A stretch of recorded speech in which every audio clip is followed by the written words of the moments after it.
मैं डॉक्टर अमर सिंह, अध्यापक मेवालाल अयोध्या प्रसाद गुप्ता स्मारक इंटर कॉलेज सुराव, कक्षा 10 हिंदी विषय। बच्चों, आज हम लोग हिंदी पद्य साहित्य के इतिहास का अध्ययन करेंगे। सर्वप्रथम आपको बता दें, हिंदी पद्य साहित्य के इतिहास को विद्वानों ने 4 भागों में विभाजित किया है, जिसमें पहला आदिकाल, जिसे वीरगाथा काल भी कहते हैं। इसका समय 743 ईस्वी से लेकर 1343 ईस्वी तक।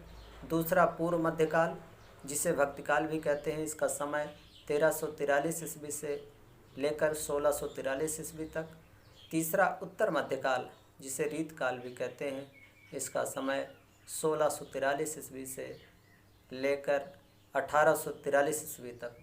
चौथा आधुनिक काल, जिसका समय सन 1843 ईस्वी से लेकर के अब तक। प्यारे बच्चों, कक्षा 10 के पाठ्यक्रम में केवल उत्तर मध्यकाल और आधुनिक काल ही है, और बोर्ड के पेपर में 5 अंक के प्रश्न इसी से पूछे जाते हैं। इसलिए बोर्ड की परीक्षा की दृष्टि से भी यह महत्वपूर्ण है।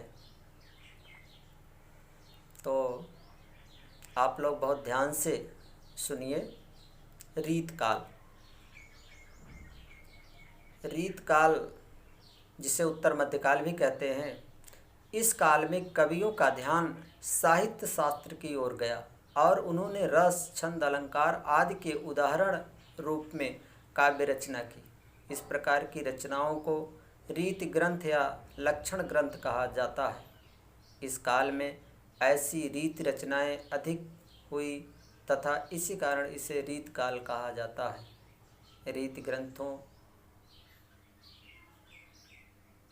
को 2 भागों में विभाजित कर सकते हैं। पहला अलंकार पर आधारित काव्य और दूसरा रस पर आधारित काव्य। केशव भूषण और राजा यशवंत सिंह अलंकारवादी आचार्य कवि की श्रेणी में आते हैं, और दूसरे तरफ मतिराम देव और पद्माकर रसवादी कवियों की श्रेणी में आते हैं। कुछ ऐसे भी उत्कृष्ट कवि हुए हैं जिनकी रचनाएं रीतिबद्ध नहीं हैं, जैसे बिहारी, घनानंद आदि। इस काल के प्रमुख कवि और उनकी रचनाएं इस प्रकार हैं। केशवदास जी की रचना रामचंद्रिका कवि प्रिया, और भूषण की रचना शिवराज भूषण, शिवाबावनी, छत्रसाल दशक। मतिराम ने रसराज और ललित ललाम लिखा। बिहारी ने सतसई की रचना की। तो रीतकाल की प्रमुख प्रवृत्तियाँ इस प्रकार हैं। रीत ग्रंथों का निर्माण, राजाश्रय प्राप्त कवि, श्रृंगार रस की प्रधानता, ब्रजभाषा की प्रतिष्ठा, दोहे तथा सवैया छंदों के प्रयोग की बहुलता, प्रकृति का उद्दीपन रूप में चित्रण, मुक्तक शैली का प्रयोग आदि इस काल की प्रमुख प्रवृत्तियाँ रही। इसके बाद आधुनिक काल आता है। हिंदी काव्य के आधुनिक काल को भारतेंदु युग, द्विवेदी युग, छायावाद, प्रगतिवादी युग, प्रयोगवादी धारा तथा नई कविता के युगों के रूप में क्रमशः विभाजित किया गया है। तो हम लोग सर्वप्रथम भारतेंदु हरिश्चंद्र युग के विषय में चर्चा करेंगे। भारतेंदु हरिश्चंद्र जी आधुनिक साहित्य के जनक माने जाते हैं। रीतकाल में कवियों का संबंध जनजीवन से टूट चुका था। भारतेंदु युग के कवियों ने इस संबंध को पुनः स्थापित किया और जन भावना को वाणी दी। इस युग में खड़ी बोली गद्य की भाषा तो बन चुकी थी, किंतु काव्य के क्षेत्र में ब्रज भाषा की ही प्रधानता बनी रही। काव्य विषय की दृष्टि से भी नवीनता आई। काव्य में भारतीय संस्कृत, स्वदेश प्रेम, समाज सुधार, प्रकृति चित्रण आदि विषयों का समावेश हुआ।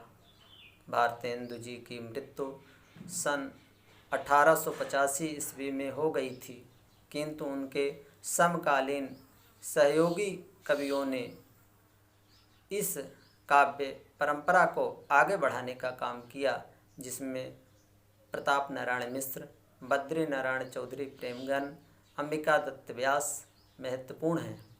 इसके बाद द्विवेदी युग आता है, जिसका समय सन 1903 से लेकर 1920 ईस्वी तक है। इस युग की कविता इतिवृत्तात्मक एवं वर्णन प्रधान थी। खड़ी बोली को समृद्ध और गतिशील बनाने का श्रेय आचार्य महावीर प्रसाद द्विवेदी जी को जाता है। इसी कारण इस युग का नाम द्विवेदी युग पड़ा। द्विवेदी जी की प्रेरणा पाकर अनेक कवियों ने खड़ी बोली में काव्य रचना प्रारंभ की। श्रीधर पाठक, मैथिली शरण गुप्त, अयोध्या सिंह उपाध्याय हरिऔध, राम नरेश त्रिपाठी आदि कवियों ने खड़ी बोली में काव्य रचना की। मैथिली शरण गुप्त ने साकेत तथा हरिऔध ने प्रिय प्रवास नामक महाकाव्य की रचना इसी युग में की। इसके बाद जो कालक्रम आता है उसे छायावाद के नाम से जाना जाता है, जिसका समय सन 1920 से लेकर 1935 ईस्वी तक माना जाता है। इस युग में विदेशी शासन के अत्याचारों, नैतिकता की कठोरता से जकड़े हुए नियमों तथा आर्थिक कठोरता से उत्पन्न कवियों का विक्षोभ और असंतोष वर्तमान से दूर किसी काल्पनिक संसार में जाने के लिए मचल उठा। वास्तव में छायावादी काव्य द्विवेदी युग की इतिवृत्तात्मकता की प्रतिक्रिया थी। जयशंकर प्रसाद, सुमित्रा नंदन पंत, सूर्यकांत त्रिपाठी निराला और महादेवी वर्मा इस युग के प्रमुख कवि हैं। चित्रमयी कल्पना, लाक्षणिकता तथा प्रतीकात्मक शैली को अपनाकर छायावादी कवियों ने कविता को सजीव और सरस बना दिया। इस युग की प्रमुख प्रवृत्तियाँ इस प्रकार हैं। वैयक्तिक अनुभूति की प्रधानता, सौंदर्य भावना, श्रृंगार और प्रेम वेदना, करुणा तथा नैराश्य की भावना, प्रकृति का मानवीकरण एवं रहस्य भावना इत्यादि। इसके बाद जो समय आता है उसका नाम प्रगतिवाद है। इसका कालक्रम 1935 ईस्वी से लेकर 1943 ईस्वी तक का है। छायावादी काव्य में सूक्ष्म और वायवीय कल्पनाओं की इतनी अतिशयता हो गई कि स्थूल जगत की कठोर वास्तविकता से उसका कोई संबंध ही न रहा।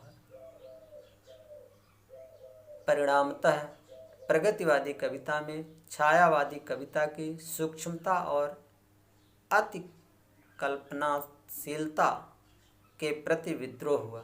प्रगतिवादी कवि स्थूल जगत की वास्तविकता की ओर लौटा। कार्ल मार्क्स के साम्यवाद को आधार बनाकर रोटी कपड़ा मकान की समस्या और मजदूरों किसानों की दयनीय दशा को कविता का विषय बनाया गया।